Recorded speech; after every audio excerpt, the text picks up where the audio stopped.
Ćao drugari, dobrodošli svima. Nastavljam dalje sa našim kanalom Ivan Pranjković.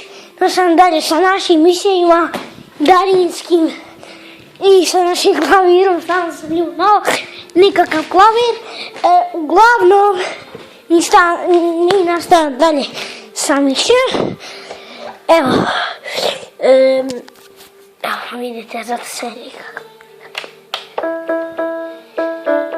Dobro, nije bitno, neću sama ni sati.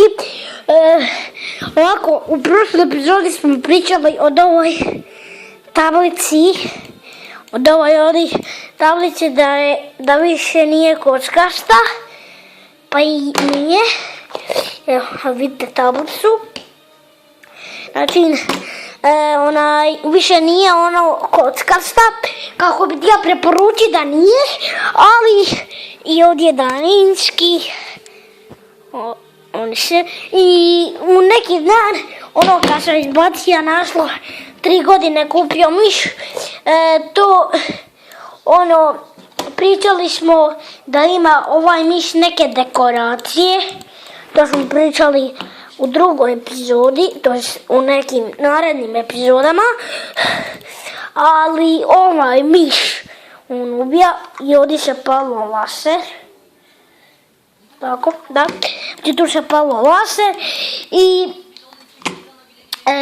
opet ovdje klavir, čovječe.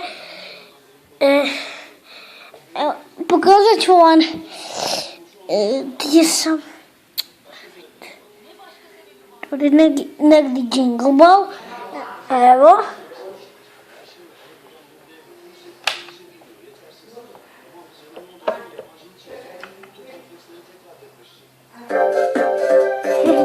Ok, uglavnom je jingle bell, da nešto pokaže. Samo je to jingle bell. Inače, ovo mi je predobra klavijatura. Tako ćemo ostaje.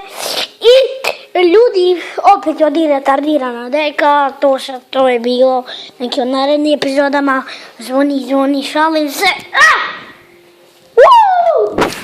Ok, ljudi, dobro, ta epizoda je naša svima. Ako je, ostavite dole komentar, share, subscribe, like. I veliki pozdrav za vas.